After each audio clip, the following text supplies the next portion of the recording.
ఇప్పుడే జీ5 app download చేయండి. చూడండి మీ ఫేవరెట్ టీవీ షోస్ ఎప్పుడైనా ఎక్కడైనా.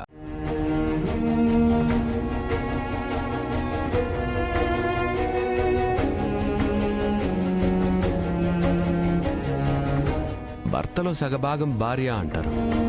నీ భర్త సంతోషంగా ఉన్నాడంటే నువ్వెలా ఉండాలి నాగవల్లి? ఎలా ఉండాలి? హ్యాపీగా ఉండాలి. మా అన్నయ్య వాళ్ళు రోడ్డు మీద పడి ఎండ, గాలి, దుమ్ము, ధూళి అనేసి వాళ్ళు ఇన్ని ఇబ్బందులు పడుతుంటే నువ్వు వాళ్ళకి చాలా మేలు చేసావు బావా అంటూ సంతోషపడాలా? సరే, నీ ఏడుపేద నువ్వేడు. నాకు మాత్రం ఈరోజు చాలా ఆనందంగా ఉంది. అమ్మవారికి పొట్టేలుని బలిచ్చి పండగ జరపాలన్నంత ఉత్సాహం గడియ గడియకి పెరిగిపోతుంది. అసలు నిన్ను బలివ్వాలరా, పొట్టేలుని కాదు.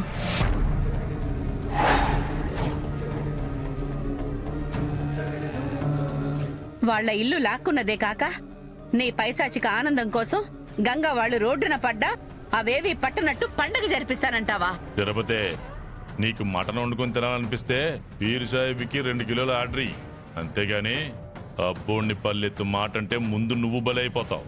ఒక పని చేయండి నాన్న, గంగబావ వాళ్ళ ఇల్లు ఖాళీ చేయించి వాళ్ళని ఇబ్బంది పెట్టి మరి ఏదో పండగ చేయాలనుకుంటున్నారు కదా. నాగవల్లి వదినని, అమ్మని, నన్ను, మా ముగ్గురిని బలిచ్చి కావాలంటే పండగ చేసుకోండి. రాయ్, నాగవల్లి బాధపడిందంటే దానికి ఒక కారణం ఉందిరా. వాళ్ళ అన్నయ్య, అక్కలు, చెల్లి గురించి ఫీల్ అవుతుందని అర్థం. కానీ నువ్వేంట్రా, వాళ్ళేదో రోడ్డున పడితే నువ్వేదో పొయ్యిలో పడ్డట్టు అలా చిటపట్లాడుతున్నావు? మనిషి అన్నాక మానవత్వం ఉండాలి. అప్పుడే ఎదుటి వాళ్ల బాధ కూడా మనకు అర్థం అవుతుంది. గంగ మీకేం అన్యాయం చేశాడని ఇలా ఇబ్బంది పెడుతున్నారు? గంగ మంచివాడు కాబట్టే నువ్వింకా ప్రాణాలతో ఉన్నావు, లేకపోతే నిన్నెప్పుడో బలిచ్చేసేవాడు. ఇలాంటివన్నీ వీళ్ళకి అర్థమైతే ఇలా ఎందుకుంటారమ్మా? మనుషుల్లా ఉండేవాళ్ళు. అంటే మమ్మల్ని ఇప్పుడు బలిపశువులు అంటావు తిరుపతి?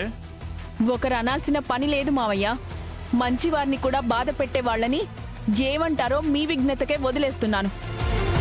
సరే, చెప్పింది చాలే గాని ఇంట్లో ఈరోజు నేను గ్రాండ్గా పార్టీ ఇస్తున్నాను. లంచ్కి ప్రిపేర్ చేయండి. లంచ్ అంటే కోసేయడమే. ఏంటి? ఏదో ఒకటి కోసేయండి అమ్మా. నిన్ను కోస్తే ఊరికే సరిపోతావు పెద్దనాన్న.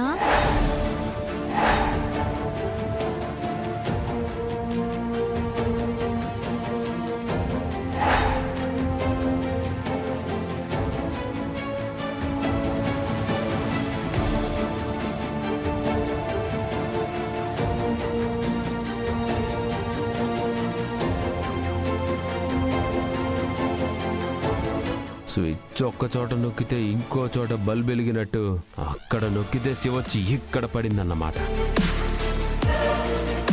మెట్టు నీళ్లు బాగుండేంత వరకే అక్కడ ఆడపిల్ల బాగుంటుంది దేవరాజన్నయ్య. అక్కడ సమస్య వచ్చిందంటే ఏ ఆడపిల్ల అయినా ఎక్కడికొస్తుంది? తన పుట్టింటికి వస్తుంది కదా. సో మీరు మంచి వాళ్ళైనా ఎలాంటి వాళ్ళైనా, నువ్వు నాకు అన్నయ్య, ఆయన నాకు పెద్దనాన్న, ఆవిడ నాకు పెద్దమ్మ. మీరే నాకు దారి చూపించాలి కదా. ఉన్న దారులన్నీ మూసుకుపోయేలా చేస్తారు.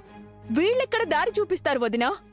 మీ అందరికీ ఆప్షన్ లేకపోవచ్చు నాగవల్లి, కానీ ఈ ఇంటి ఆడపిల్లగా నాకు ఆ ఛాన్స్ ఉంది. నన్ను రోడ్డు మీదకి తీసుకొచ్చారు కదా, అందుకే మీ ఇంటికి వచ్చాను. కరెక్ట్ గా చెప్పావమ్మా. నువ్వు ఈ ఇంటి ఆడపిల్లవు కాబట్టి ఇక్కడికి వస్తావు. మరి గంగా ఆడి చెల్లెళ్ళు ఎక్కడికి వెళ్తారు? వాళ్ళు పుట్టిల్లు అదే కదా. వాళ్ళ గురించి ఆలోచించే ఇక్కడికి వచ్చాను పెద్దనాన్న. మీరు దయ తలిచి ఆ తీసుకొచ్చిన పత్రాలేవో ఇచ్చేస్తే వాళ్ళని ఇంటికి తీసుకువెళ్ళి ఇంట్లో పెడతాను. అది జరగదు శివ.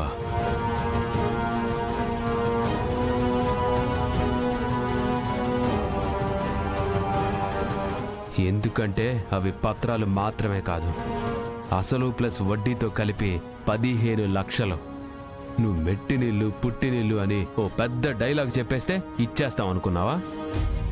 డబ్బు లేదంటే వాడికి ఎదురు దెబ్బలు తప్పవు చెల్లి.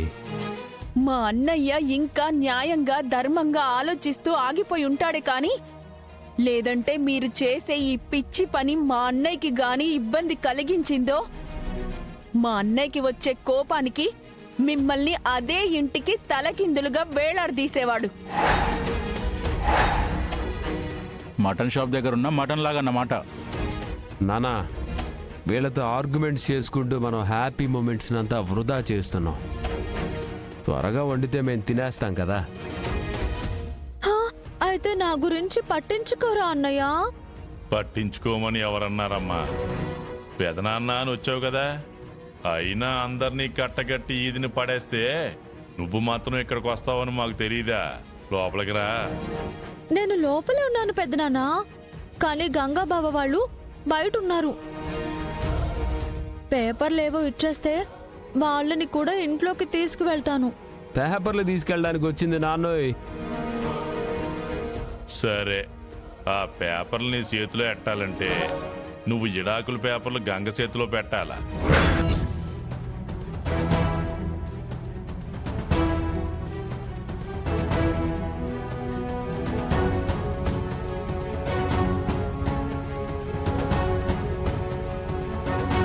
ఈ ఇంట్లో నీకు నీడ దొరకాలంటే తోడుగా ఉంటాననేసి తాళిగట్టిన వాడికి దూరం అవ్వాలా?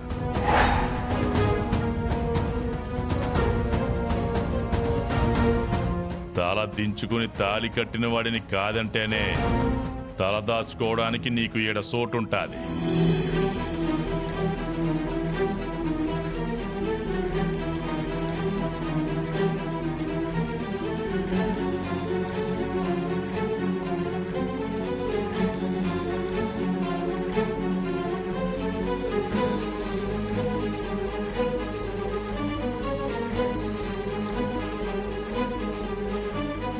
ఇప్పుడేం చేద్దామన్నయ్య?